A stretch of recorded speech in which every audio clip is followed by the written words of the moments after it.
Welcome to this charming, mystical, and sometimes puzzling Isle of Man. Have you heard of this island before? It is a self-governing British Crown Dependency in the Irish Sea between Great Britain and Ireland. King Charles III is the Lord of Man and head of the state. He is represented by the Lieutenant Governor. Isle of Man is not part of the United Kingdom, but UK government take responsibility for defense and foreign affairs on behalf of the king. Okay, let's be honest. What was the first question popped into your head when you heard the name Isle of Man? It should have been, how in the world this island got the name Man Island? Was this island only inhabited by men, no women? Nah, the island population grew. How can they do that without women? Is the island shaped like a man? It doesn't look like it, does it? Actually, the island was named after Manannán, a Celtic sea god. Eventually, England started settlement in the island and Isle of Man became a convenient short form. If you like, you can thank the lazy English for this unique name. The island may be tiny, but it's packed a punch. The Isle of Man has a well-established transportation. You can reach the island by air or sea. Regular ferry services connect its port to England, Northern Ireland and Ireland. The Ronaldsway Airport has a regular scheduled flight to various cities in United Kingdom, Ireland and Jersey Islands. The island also has a great transportation option to travel around the island. The roads are excellent. This is the flag of Isle of Man. It features triskelion. It's composed of 3 legs in armours, flags at the knee and conjoined at the thigh on the red background. It has been an official flag since 1932 and is based on the coat of arms which dates back 13th century. I have no idea who came up with this design or why. I cannot see legs the same way anymore. If you know who created it and why the design was created, let me know. Geography. It's a small island, about 52 kilometers long and 22 kilometers wide at its widest point. The area is 572 square kilometers. So if you compare it to Singapore, it's about 3/4 of the size. The Isle of Man territory also includes some smaller nearby islands. The Half of Man, one of the bigger islands, is seasonally inhabited. Another small island called Chicken Rock lies about southwest of Half of Man. It has the unstaffed lighthouse which was built in 1874. Other 2 islands, St. Patrick's Isle and St. Michael's Isles, are connected to the main island by permanent roads. The island landscape is diverse with hills, small mountains, plains and rugged coastlines dotted with sandy beaches and sheltered coves. Deep, narrow rock cliffs like chasms add beauty to the island. The highest point of the island is Snowfell Mountain at about 620 meters high. The island is breathtakingly beautiful. It features a mixture of woodlands, meadows and heathland. The island is native to so many species of birds, including Manx shearwater, as well as a unique breed of tailless cats known as Manx cats. The island's climate is classified as maritime. Average wintertime temperature is about 8 degrees Celsius, not too cold, and the summer temperature is 16 degrees Celsius, not too hot. Rainfall is evenly distributed throughout the year, regardless of the seasons. History. This particular island was cut off from the surrounding island group around 8000 BC, when the sea level rose following the end of the last ice age. Humans colonized the island sometimes before 6500 BC. They were the hunter-gatherers and fishermen. Earlier in the history, Celtic people inhabited the islands. The islanders were converted to Christianity in the 5th century. Sometime in the early 1800s, Vikings came to find wealth in the island. By 1850, they began a new settlement and the island became an important staging post connecting other Viking posts in England and Scotland.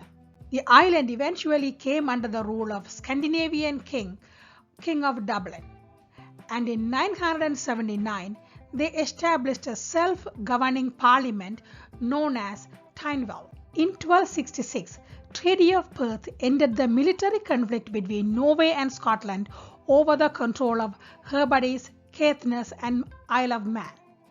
In the treaty, Norway recognized Scottish control over the area in return for lump sum payment of 4,000 marks and annuity of 100 marks. England first claimed the island in 1290 when King Edward I took possession of the island. Over the next few decades, the island rule bounced back between Scottish and English crown.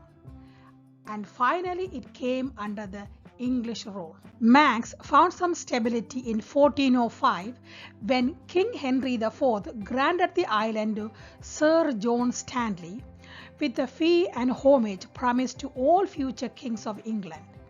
This stability is ensured by all successive generations of Stanley family.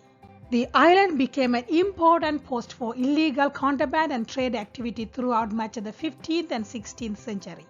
Finally, in 1765, the government at the Westminster passed the Smuggling Act to control this activity. Manx call it a Mischief Act. The Industrial Revolution reached the island in 1854 with the building of the largest water wheel in the world at 72 feet in diameter. The Laxey wheel is constructed to pump the water from the lead mines. It was around the same time the island's economy began to change with the influx of new tourists. To cope with the massive influx of tourists, they built the railway systems. In 1866, the Isle of Man obtained limited home rule with a democratic election to the House of Keys, but the Legislative Council was appointed by the Crown. Since then, the democratic government has been gradually extended. With all this interesting history, the Isle of Man now has 250 designated historic sites. People and culture. Isle of Man population is about 85,000. About third of the population live in the island capital, Douglas. Majority of them are Manx or have some connection to Manx heritage. The Isle of Man has a unique cultural heritage, including its own language, Manx Gaelic. It is not spoken by many and considered a critically endangered language. However, the official languages are English and Manx. English is spoken widely. According to 2021 census, major religion is Christianity. 44% of the population doesn't believe in any religion. You can also find some Muslims, Buddhists, Hindus and Jews in the island. In the past, popular dish was spud and herring, a simple boiled potatoes and fish dish. Nowadays, chip cheese and gravy, similar to poutine, is very popular, especially among the fast food restaurants. However, in 2018, Isle of Man Food and Drink Festival crowned Queenies, this queen scallop, as Manx national dish. Now many restaurants and pubs serve locally farmed queen scallop. The island is well known for its tourist trophy motorcycle race. It is one of the oldest races, started back in 1907, and now it has grown to one of the biggest in the world. About 50,000 people visit the island for this race.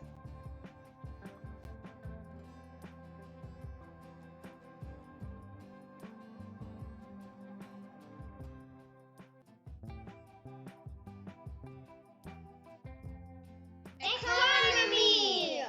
The island's economy is amazing. It is diverse, resilient and forward-thinking, with finance, tourism and manufacturing being the top contributors. GDP is 7.4 billion and the GDP per capita is 85,000 US dollars, which is the fifth highest in all the countries and territories, which is pretty good.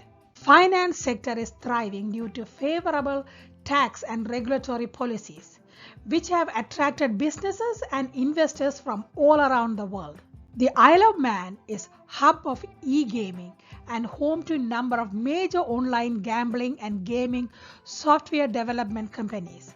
Its strong regulatory framework ensures fair play and consumer protection. With the stunning landscape, rich cultural history, and the world-famous Isle of Man TT race, the island attracts tourists all year round. Manufacturing industries produce everything from aerospace component to food product. The Isle of Man fosters innovation in sectors like information technology and biomedicine. It is home to businesses conducting cutting-edge research and development. The economic success in manufacturing is due to its location in the Irish Sea, skilled workforce, and business-friendly economic policies. Isle of Man's robust economy contribute to high quality of life and provide access to excellent healthcare, education, and range of recreational activities. It continues to evolve while maintaining the commitment to sustainability and economic stability. If you are ever in UK or Ireland, take a trip to Isle of Man. Take a ferry ride, it would be better. But if you are short for time, fly and spend a day in the island. It looked like an amazing island. Don't you think so? I would like to go. I would definitely like to go and visit all these historic sites and take in the beautiful island and drive around. The roads are really good, so it's not a problem. So I can go now, but if you go, let me know. If you live in the island, I would love to hear from you. If you are watching this and if you haven't already subscribed, I don't know what to tell you. But let me know what is stopping you from clicking that button, because that is a mystery. Thank you for watching. See you in the next video, or talk to you in the next video.